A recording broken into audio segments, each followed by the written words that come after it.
Hello बच्चों, welcome back to the online platform of MGCI in fighter 2.0 series, the series for perfect score in biology. तो बच्चों, इस series में हम लोगों ने स्टार्ट किया था ह्यूमन फिजियोलॉजी से, जिसमें हम लोग पढ़ रहे थे breathing and exchange of gases, और उसमें मैंने आपको ट्रांसपोर्टेशन ऑफ ऑक्सीजन तक का जो पोर्शन है वो बहुत अच्छी तरीके से पढ़ा दिया था। आई होप आप लोगों ने उसे बहुत अच्छे से याद भी कर लिया होगा। इंपॉर्टेंट है तो इसके सारे MCQs भी आपको बनने चाहिए, और लास्ट में मैं आपको PYQs तो इसके करवाऊंगी ही। ठीक है, तो चलिए आज हम स्टार्ट करते हैं with the transportation of CO2।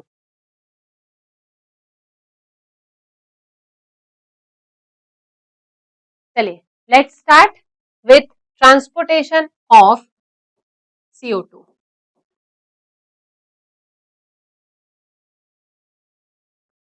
Transportation of carbon dioxide.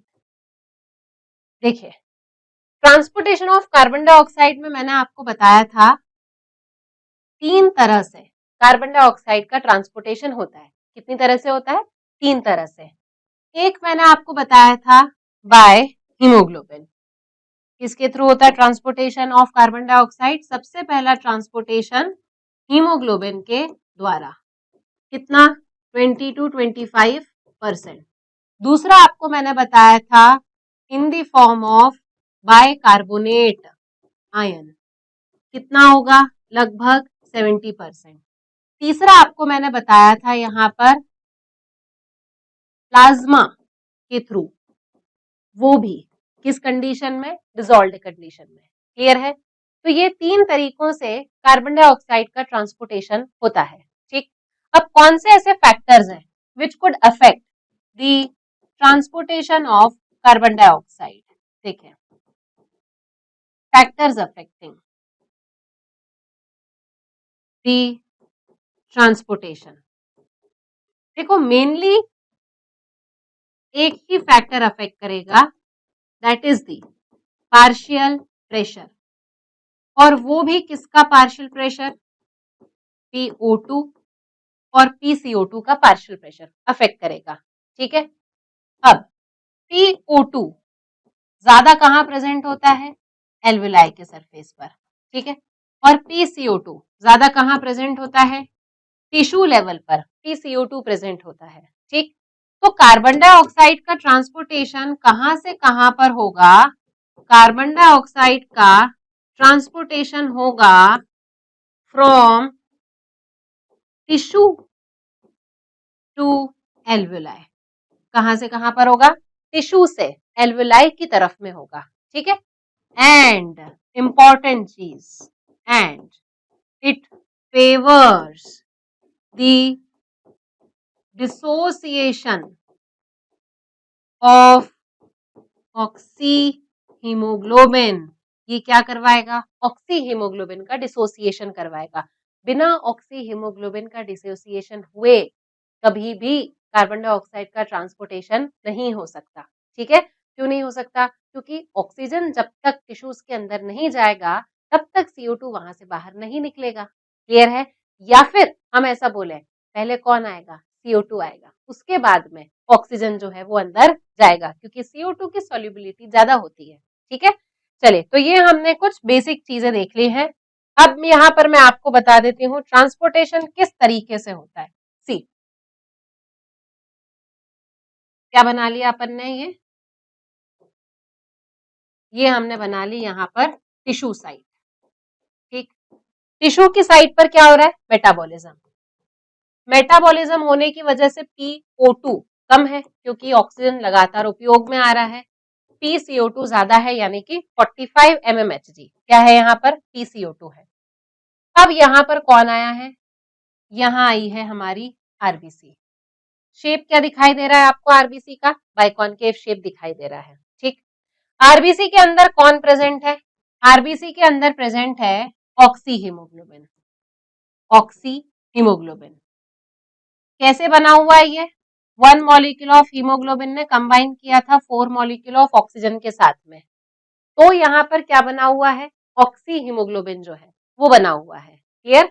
1 molecule of haemoglobin ने कंबाइन किया है किसके साथ में? 4 मॉलिक्यूल्स ऑफ ऑक्सीजन के साथ में। ठीक, अब यहां पर ज्यादा क्या प्रेजेंट है, CO2 यहां पर ज्यादा प्रेजेंट है। तो CO2 जो है, क्योंकि इसकी सॉल्युबिलिटी ज्यादा है, तो पहले CO2 कहां डिफ्यूज होकर आ जाएगी, CO2 डिफ्यूज होकर आ जाएगी कहां, एल्वेलाई के अंदर, सॉरी CO2 डिफ्यूज होकर आ जाएगी कहां, आरबीसी के अंदर। ठीक, तो हमने कहा यहां पर CO2 आ गई। अब देखो हीमोग्लोबिन जो है वो थोड़ा सा धोखेबाज टाइप का है। जब उसको ऐसा लगता है कि अच्छा यहाँ तो ऑक्सीजन ज्यादा है, ऑक्सीजन के पास में पैसा ज्यादा है, चलो ऑक्सीजन के साथ में बाइंड बना लेते हैं, ठीक है। फिर अगर उसको लगेगा कि नहीं नहीं ऑक्सीजन के साथ में रहने से कोई ज्यादा फायदा नहीं दिख रहा है अपने को, तो चलो अब क्या करें, CO2 के साथ में अपन बॉन्ड बना लेते हैं। तो हीमोग्लोबिन थोड़ा सा दोगला टाइप का होता है। जब उसको लगता है कि ऑक्सीजन ज्यादा पैसे वाली है तो वो ऑक्सीजन के पीछे पीछे भागता है। जब उसको लगता है कि नहीं नहीं ऑक्सीजन के साथ में रहने से कोई फायदा नहीं है, तब वो किसके पीछे भागेगा, CO2 के पीछे भागेगा। ठीक है, तो यहाँ पर जैसे ही CO2 आती है तो हीमोग्लोबिन का ईमान विमान सब गया। ठीक है, तो हीमोग्लोबिन ने क्या किया, ऑक्सीजन को अलग कर दिया, ऑक्सीजन चली जाएगी टिश्यू के अंदर, हीमोग्लोबिन रह गया यहाँ पर अकेला। तो ये हीमोग्लोबिन जो है वो कार्बन डाइऑक्साइड के साथ में जुड़कर बना लेता है कार्ब अमीनो हीमोग्लोबिन। क्या बना लेगा ये, कार्ब अमीनो हीमोग्लोबिन। क्लियर, और इस कार्ब अमीनो हीमोग्लोबिन का ट्रांसपोर्टेशन होगा कितना, 20 to 25% कार्ब अमीनो हीमोग्लोबिन का ट्रांसपोर्टेशन होगा। क्या ये सारा का सारा हीमोग्लोबिन CO2 के साथ में कंबाइन हो गया, नहीं, बचा है ये हीमोग्लोबिन, अभी सारा नहीं कंबाइन होता है। ठीक है, कितना होगा, जितना हमको CO2 ट्रांसपोर्ट करना है, यानी कि 20 to 25% हमको CO2 ट्रांसपोर्ट करना है, तो उसमें से कुछ अमाउंट ऑफ हीमोग्लोबिन CO2 के साथ में रिएक्ट करके क्या बना लेगा, कार्ब अमीनो हीमोग्लोबिन। आया इतना समझ में, क्लियर है। बट यहाँ CO2 का सिर्फ कितना परसेंट ट्रांसपोर्टेशन हुआ है अभी, 20 to 25%। अभी बचा हुआ है, कितना बचा है, 70% और बचा है। ठीक है, और 7% कहाँ था, प्लाज्मा में। चलो अगर हम इसको आरबीसी मान रहे हैं, तो आरबीसी के बाहर वाला जो एरिया होगा, ये आरबीसी के बाहर वाला एरिया, ठीक, इस आरबीसी से बाहर वाले एरिया को आप क्या बता दोगे, दिस इज प्लाज्मा। क्या प्रेजेंट है इसके अंदर, CO2 प्रेजेंट है। ठीक है, और इसके अलावा क्या प्रेजेंट है, आयंस प्रेजेंट है, सोडियम आयन प्रेजेंट है इसमें, पोटेशियम आयन प्रेजेंट हो जाएगा इसमें। ठीक है, और उसके साथ साथ में अगर हम बात करें तो प्रेजेंट है यहाँ पर क्लोराइड आयन, बहुत सारे टाइप के आयंस वगैरह जो है वो इसके अंदर प्रेजेंट है। तो ये मैंने बता दिया, बाहर की तरफ में क्या है, प्लाज्मा है जिसमें CO2 प्रेजेंट है, और CO2 कितना परसेंट डिजोल्व है, यहाँ पर 7% डिजोल्व है। तो इस 7% डिजोल्व CO2 का ट्रांसपोर्टेशन एज इट इज हो जाएगा यहाँ पर प्लाज्मा के फॉर्म में। मतलब जब ये ब्लड उठकर एल्वेलाई की तरफ में जाएगा तो ये पूरा का पूरा 7% CO2 भी एल्वेलाई की तरफ में चला जाएगा। आया इतना समझ, ठीक। अब 70% CO2 जो मेजर हमारा CO2 है जिसका ट्रांसपोर्टेशन करवाना है वो बाकी है हमारा, उस 70% CO2 का ट्रांसपोर्टेशन कैसे करवाएंगे, देखो अब यहाँ पर और हमारा CO2 आ गया है, यहाँ मैंने बात कर ली, क्या आ गया हमारा 70% CO2 बाइंड करेगा किसके साथ में, वाटर के साथ में। किसके साथ रिएक्ट किया इसने, वाटर के साथ में। कहां से आया पानी, था पहले से पानी यहाँ पर, ठीक, आरबीसी के अंदर पानी होता है। And in the presence of enzyme, कौन सा एंजाइम लगेगा यहाँ पर, CA। CA मतलब क्या है बेटा, यहाँ पर CA है कार्बोनिक एनहाइड्रेज। किस एंजाइम की बात कर रहे हैं अपन, यहाँ पर कार्बोनिक एनहाइड्रेज की बात कर रहे हैं। इस कार्बोनिक एनहाइड्रेज में zinc as a cofactor use में आता है। क्या यूज में आता है, जिंक एज अ कोफैक्टर। तो यहाँ पर एंजाइम लग गया है carbonic anhydrase. Carbonic anhydrase enzyme की प्रेजेंस में वाटर और कार्बन डाइऑक्साइड दोनों रिएक्ट करके क्या बना लेंगे, H2CO3। ठीक है, यहाँ क्या बना लिया, कार्बोनिक एसिड बना लिया। ये जो कार्बोनिक एसिड है, again in the presence of enzyme carbonic anhydrase and cofactor zinc, क्या बना लेगा, ये डिसोसिएट हो जाता है H positive and HCO3 negative में। किसमें डिसोसिएट हो गया, ये H पॉजिटिव और HCO3 नेगेटिव में। HCO3 नेगेटिव ने बोला नहीं, मुझे आरबीसी के अंदर रहना ही नहीं है, मुझे तो यहाँ से उठ के बाहर जाना है। तो HCO3 नेगेटिव जो है वो निकल कर बाहर जाने लगता है। बाहर कहाँ जाने लगता है? ये प्लाज्मा में जाने लगता है। उसको रहना ही नहीं आरबीसी के अंदर, बंदिशें नहीं पसंद है उसको। तो HCO3 नेगेटिव जिसमें हमारा 70% कार्बन डाइऑक्साइड है, वो यहाँ से निकलकर कहाँ जाने लगेगा? बाहर जाने लग जाएगा। वो कहाँ जाएगा? बाहर, प्लाज्मा में। प्लाज्मा में देखो क्या प्रेजेंट है? सोडियम आयन है। और क्या प्रेजेंट है? पोटेशियम आयन है।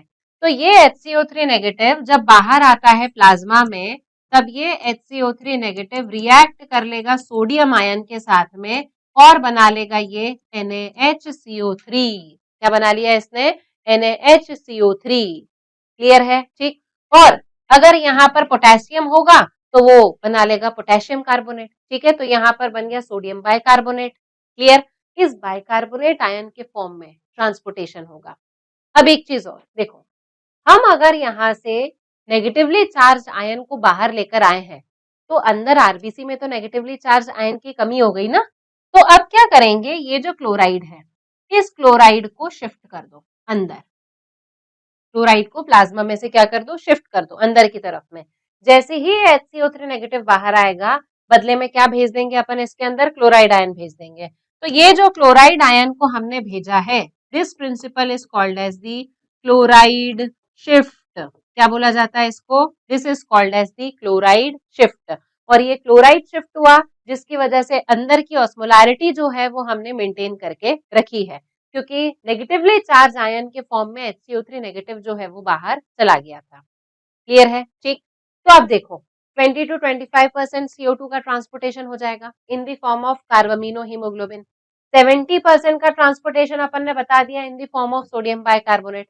और 7% का ट्रांसपोर्टेशन तो अपन बता ही रहे थे in the form of the 7% dissolved CO2 in the plasma. Clear है? ठीक। अब ये सारी चीजें, ये पूरा ब्लड जो है वो टिश्यूज से होते हुए कहाँ जाएगा? एल्वेलाई की तरफ में जाएगा। ये वाली साइड कौन सी है? हमारी टिश्यू साइड है। तो टिश्यू साइड पर ये सब तामझाम क्यों हुआ है? टिश्यू साइड पर ये सब तामझाम इसलिए हुआ है क्योंकि PO2 कम है, PCO2 जो है वो यहाँ पर ज्यादा है। PO2 कम है, PCO2 यहाँ पर ज्यादा है। तो PCO2 के ज्यादा होने की वजह से there was dissociation of oxyhemoglobin and there was association of carb amino haemoglobin. Oxy haemoglobin dissociate हुआ और कार्बामिनो हीमोग्लोबिन जो है वो बन गया। क्लियर? ऑक्सी हीमोग्लोबिन का डिसोसिएशन टिश्यू की साइड पर, कार्बामिनो हीमोग्लोबिन का एसोसिएशन टिश्यू की साइड पर। क्लियर है? ठीक है, आया इतना समझ में? अब देखो ये पूरा ब्लड टिश्यू के साइड से कहां लेकर जा रहे हैं अपन? To the site of alveoli. अगली साइट में देखते हैं, स्लाइड में देखें अपन। देखो इस पूरे ब्लड को अब हम ट्रांसपोर्टेशन के थ्रू कहां पहुंचा रहे? एल्वियोलाई तक हम लेकर आ गए। ये मैंने बना ली यहां पर alveoli. Partial pressure of O2 कितना है? 104। CO2 कितना है? 40 mmHg। ठीक, यहां पर मैं क्या लेकर आ गई हूं? ब्लड लेकर आ गई, आरबीसी ले आई मैं, आरबीसी। ठीक, आरबीसी के बाहर मैंने आपको क्या बोला था? प्लाज्मा प्रेजेंट है। ये ले आए अपन प्लाज्मा। प्लाज्मा में मैंने क्या बताया था आपको? 7% CO2 है, ये आ गया। और क्या बोला था मैंने आपको? NaCO3 प्रेजेंट है। कितना परसेंट प्रेजेंट है? 70% प्रेजेंट है। ठीक है, और हमने क्या देखा था यहाँ पर? आरबीसी के अंदर क्या प्रेजेंट था? क्लोराइड आयन प्रेजेंट थे, जो क्लोराइड शिफ्ट की वजह से आए थे। क्लियर है? ठीक, इसके अलावा हमने देखा था यहां प्रेजेंट था कि हीमोग्लोबिन रिएक्ट किया था कार्बन डाइऑक्साइड के साथ में और इसने क्या बनाया था? कार्बामिनो हीमोग्लोबिन बनाया था। क्या बनाया था इसने? Carbamino haemoglobin. और ये जो रिएक्शन होगी ये भी कैसी होगी? रिवर्सिबल। क्यों रिवर्सिबल होगी? क्योंकि कार्बामिनो हीमोग्लोबिन का एसोसिएशन हुआ था eight the level of tissue. Alveoli के लेवल पर क्या होगा? उसका डिसोसिएशन होगा। क्योंकि एल्वेलाई के लेवल पर PO2 ज्यादा है, PCO2 कम है, तो अब ये ऑक्सीजन जो है वो यहां से मूव होकर कहाँ आ जाएगी, आ गई है ये आरबीसी में। ठीक है, पहले हीमोग्लोबिन किससे प्यार कर रहा था, ऑक्सीजन से प्यार कर रहा था। CO2 आई तो उसने ऑक्सीजन का साथ छोड़ दिया, पर ऑक्सीजन ने कहा हीमोग्लोबिन मेरा पहला प्यार है तो इसे मैं पाकर ही रहूंगी, बाय हुक और बाय क्रुक। तो जो षड्यंत्र CO2 ने रचा था टिश्यू की साइड पर, वो ही षड्यंत्र कौन रचेगी, ऑक्सीजन रचेगी। किस साइड पर, एल्वेलाई के साइड पर। वहां CO2 का पार्शियल प्रेशर ज्यादा था, यहाँ पर ऑक्सीजन का पार्शियल प्रेशर ज्यादा है। तो जिस षड्यंत्र से CO2 ने हीमोग्लोबिन को हथिया लिया था, उसी षड्यंत्र से ऑक्सीजन अगेन अपने पहले प्यार को प्राप्त करेगी, है कि नहीं। तो ऑक्सीजन आई, ऑक्सीजन के आने पर यहाँ पर हीमोग्लोबिन अकेला रह गया और CO2 निकलकर चली गई बाहर। तो ये जो CO2 बाहर निकल कर गई है, ये CO2 चली जाएगी एल्वेलाई से बाहर। तो ये हो गया 20 to 25% CO2 का ट्रांसपोर्टेशन और एलिमिनेशन। ठीक, ये जो 7% CO2 है, ये भी आसानी से डिफ्यूज हो जाएगी, इसके भी डिफ्यूजन में कोई ज्यादा तामझाम नहीं लगेगा हमको। ठीक, हीमोग्लोबिन जो अकेला रह गया बाइंड कर लेगा किसके साथ में, ऑक्सीजन के साथ में। क्या बना लेगा ये, ऑक्सी हीमोग्लोबिन का फॉर्मेशन ये कर लेगा। क्या बना लेगा ये, ऑक्सी हीमोग्लोबिन। 70% बाकी है अभी, इस 70% का अब हम ट्रांसपोर्टेशन करवाते हैं, एलिमिनेशन करवाएंगे। NaHCO3। ठीक, अब ये NaHCO3 जो है, इसने भी नया बॉन्ड बनाया था, HCO3 नेगेटिव ने नया बॉन्ड बनाया था किसके साथ में, सोडियम के साथ में। ठीक, तो अब यहाँ पर ये NaHCO3 डिसोसिएट हो जाएगा, सोडियम अलग, HCO3 नेगेटिव अलग। ठीक है, ये अलग अलग हो गया, HCO3 नेगेटिव वापस अंदर आ गया, क्लोराइड आयन वापस चला जाएगा, जहां से आया था वापस वहां भेज दो। This will be called as the reverse chloride shift. क्या बोल दिया जाएगा इसको, रिवर्स क्लोराइड शिफ्ट। तो जो HCO3 नेगेटिव अंदर आया है, ये किसके साथ रिएक्ट करेगा, ये रिएक्ट करेगा हाइड्रोजन आयन के साथ में। कहां से आया ये छोड़ के गया था ना इसको, ये हाइड्रोजन आयन को छोड़ के गया था HCO3 नेगेटिव। उसने बोला कि नहीं तुम नहीं अच्छे लग रहे हो मुझे, तुम तो सिंगल हो, Na तो डबल है, N है, A है, तो मैं उसके साथ में जाके बाइंड करूंगा, ज्यादा पैसा है उसके पास में। तो इसको ये अकेला छोड़ के चला गया था।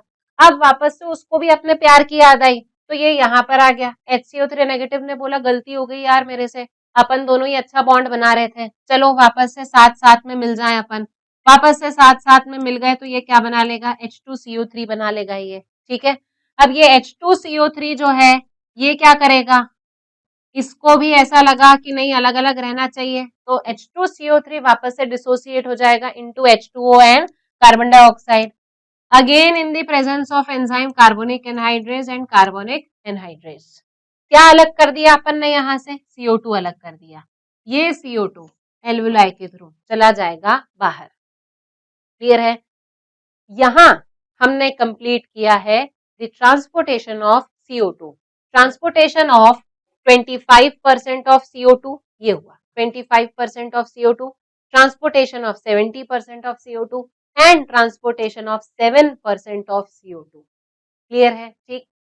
अब एक क्वेश्चन पूछती हूं मैं आपसे, अगर आपको ये क्वेश्चन पूछा जाए how much percentage of CO2 is transported by using plasma as a medium, plasma as a medium का उपयोग करते हुए कितना परसेंट CO2 का ट्रांसपोर्टेशन हो रहा है।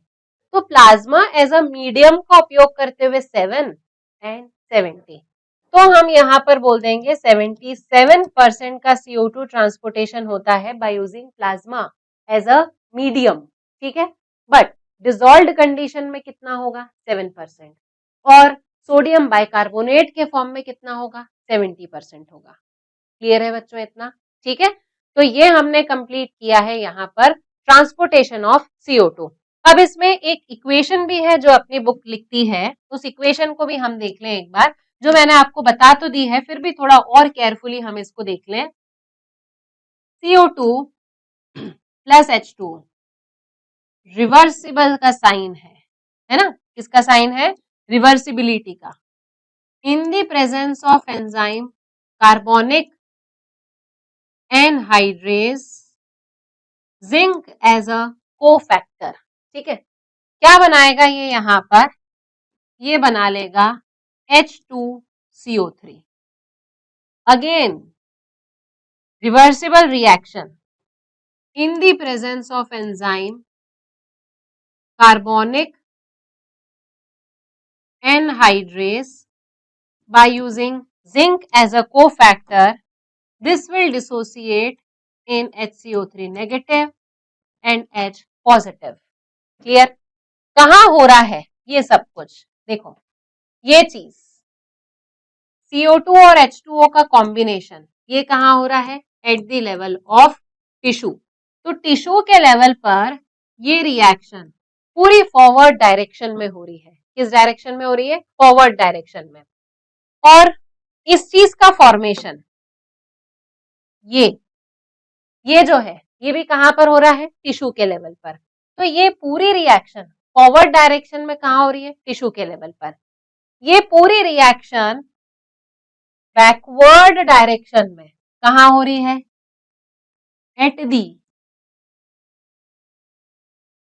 Level of alveoli. एल्वुलाई के लेवल पर ये पूरी रिएक्शन बैकवर्ड हो रही है, टिश्यू के लेवल पर ये पूरी रिएक्शन फॉरवर्ड हो रही है। ठीक है, तो जो फॉरवर्ड रिएक्शन है इसको हमने बोला this is the forward reaction. Forward reaction क्या एक्सप्लेन कर रही है? फॉरवर्ड रिएक्शन एक्सप्लेन कर रही है dissociation of oxy haemoglobin and association of carb amino haemoglobin. ये एक्सप्लेन कर रही है कौन? हमारी फॉरवर्ड रिएक्शन। और बैकवर्ड रिएक्शन क्या एक्सप्लेन कर रही है? Backward reaction explains association of oxy haemoglobin and dissociation of carb amino haemoglobin. ठीक है, क्या एक्सप्लेन कर रही है ये? Association of oxy haemoglobin and dissociation of carbamino haemoglobin. Clear है बच्चों इतना? ठीक, ये देख लिया हमने ट्रांसपोर्टेशन ऑफ कार्बन डाइऑक्साइड। ठीक, now one more thing, every 100 ml of blood delivers 4 ml of CO2 to alveoli. हमको CO2 को बाहर निकालना है ना, तो 100 ml ऑफ ब्लड एल्वुलाई को कितना CO2 देगा बाहर निकालने के लिए आफ्टर ट्रांसपोर्टेशन? ये देता है 4 ml of CO2 for excretion after transportation. Clear हुआ इतना बच्चों? ठीक है, तो ये हमने कंप्लीट कर लिया है transportation of oxygen and transportation of carbon dioxide. अब मैं फटाफट से आपको एनसीईआरटी के पॉइंट्स इसमें बता देती हूँ। ठीक है, देखो ट्रांसपोर्टेशन ऑफ गैसेस हमको देखना है इसमें। Blood is the medium of transportation for oxygen and CO2। About 97% of oxygen is transported by RBC in the blood. ठीक, the remaining 3% is carried by in the dissolved state through the plasma. 20 to 25% CO2 is transported by RBC, where 70% is carried as bicarbonate ion and 7% CO2 is carried in the dissolved state through the plasma. Clear हो गया इतना? ठीक, next transportation of oxygen में अगर हम देखें तो haemoglobin एक रेड कलर का आयरन कंटेनिंग पिगमेंट है प्रेजेंट इन दी आरबीसी। सबसे इंपॉर्टेंट पॉइंट है ये, red coloured iron containing pigment. Oxygen can bind with haemoglobin in reversible manner, very important, reversible manner में बाइंड करेगा और बनाएगा oxy haemoglobin. Each haemoglobin molecule can carry a maximum 4 molecules of oxygen. क्या carry करेंगे? एक haemoglobin का molecule 4 oxygen के molecules को बाइंड करेगा। Binding of oxygen with haemoglobin is primarily related to the partial pressure of oxygen. Binding किसको affect करती है, किससे रिलेटेड होती है? पार्शियल प्रेशर ऑफ ऑक्सीजन से रिलेटेड है। Partial pressure of CO2, hydrogen ion concentration and temperature are the other factors which can interfere with this binding. 4 factors could affect the formation of oxyhaemoglobin, partial pressure of O2, CO2, hydrogen ion concentration and temperature. ठीक, फिर a sigmoid curve is obtained when the percentage saturation of hemoglobin with O2 is plotted against the PO2. This curve is called as oxygen dissociation curve और इसका this is highly useful for studying the effect like PCO2 hydrogen ion concentration on binding of oxygen with the hemoglobin। और इसका उपयोग अपन क्या करते हैं, oxy haemoglobin की binding में कौन कौन से फैक्टर्स अफेक्ट कर सकते हैं उसकी स्टडी करने में किया जाता है। एल्वेलाई के लेवल पर जहां पर PO2 हायर है, PCO2 कम है, लेसर हाइड्रोजन आयन कंसंट्रेशन है, टेम्परेचर कम है, ये सब फेवर करते हैं ऑक्सी हीमोग्लोबिन के फॉर्मेशन को। और टिश्यू के लेवल पर जहां पर लो PO2 है, हाई PCO2 है, हाई हाइड्रोजन आयन का कंसंट्रेशन है, हायर टेम्परेचर है, पीएच भी कम है, तो ये सारे फैक्टर्स जो है वो ऑक्सी हीमोग्लोबिन के फॉर्मेशन को फेवर नहीं करते हैं। They favours the dissociation of oxygen from the oxy haemoglobin. Clear है? This indicates that oxygen gets bound to the hemoglobin in the lung surface and gets dissociated at the tissue surface. Oxygen haemoglobin के साथ में alveoli पर बंधेगा और tissue के surface पर आकर वो डिसोसिएट हो जाएगा। Every 100 ml of blood delivers around 5 ml of oxygen to the tissues under normal physiological condition. ठीक, नेक्स्ट ट्रांसपोर्टेशन ऑफ CO2 हम देखें इसमें। CO2 के ट्रांसपोर्टेशन में हमने बोला CO2 generally carried out by haemoglobin as carbamino haemoglobin 20 to 25%। ये binding partial pressure of CO2 से अफेक्ट होती है, PO2 भी इसको अफेक्ट कर सकती है। जब PCO2 हायर होगा, PO2 लो होगा eight the level of tissue, more binding of carbon dioxide occurs. मतलब टिश्यू के लेवल पर कार्बन डाइऑक्साइड जो है वो ऑक्सीजन हीमोग्लोबिन के साथ बाइंड करेगा और जहां पर PCO2 लो होगा, PO2 हाई होगा, जैसे कि एल्वेलाई के सरफेस पर होता है, तो वहां पर कार्बामिनो हीमोग्लोबिन डिसोसिएट हो जाएगा और डिसोसिएट होने के बाद में कार्बन डाइऑक्साइड अलग हो जाएगा। ठीक है, that is CO2 when it is bound to the hemoglobin from the tissue is delivered at the alveoli. RBC contains, very important, RBC contains very high concentration of enzyme carbonic anhydrase and minute quantity of the same is present in the plasma too. बहुत important है, RBC के अंदर high amount में present होता है carbonic anhydrase और plasma में carbonic anhydrase जो है वो कम अमाउंट में होता है। This enzyme facilitates the following reaction. इस एंजाइम की हेल्प से ये रिएक्शन दोनों डायरेक्शन में होती है, दोनों डायरेक्शन में हो रही है, मतलब रिवर्सिबल है ये रिएक्शन। फॉरवर्ड डायरेक्शन में कहाँ होगी, at the level of tissue. Backward direction में कहाँ होगी, at the level of alveoli होगी है। क्लियर है? ठीक, हाँ, next, at this site, at the tissue site where partial pressure of CO2 is high due to catabolism, CO2 diffuses into blood, CO2 blood में diffuse हो जाएगा, RBC में पहुंचेगा और वाटर के साथ में कंबाइन करके H2CO3 बनाएगा जो HCO3 नेगेटिव और H पॉजिटिव में डिसोसिएट हो जाएगा। एल्वुलर साइट पर जहां पर PCO2 लो होता है तो रिएक्शन ऑपोजिट डायरेक्शन में होगी, जहां पर CO2 और वाटर दोनों वापस से अलग अलग हो जाएंगे। CO2 जो ट्रैप था बाइकार्बोनेट आयन के फॉर्म में वो ट्रांसपोर्ट होगा और एल्वेलाई के थ्रू बाहर डिलीवर हो जाएगा, रिलीज हो जाएगा। And important point, every 100 ml of deoxygenated blood delivers approximately 4 ml of CO2 to the alveoli। कितना डिलीवर करता है ये, 4 ml of CO2 to the alveoli। Clear है बच्चों? तो आज के सेशन में हमने कंप्लीट कर लिया है about the transportation of gases. Oxygen का भी हो गया और CO2 का ट्रांसपोर्टेशन जो है वो भी हमारा कंप्लीट हो गया है। अब कल वाले सेशन में मैं आपको बताऊंगी about the regulation of respiration and diseases related to it. Till then, do well.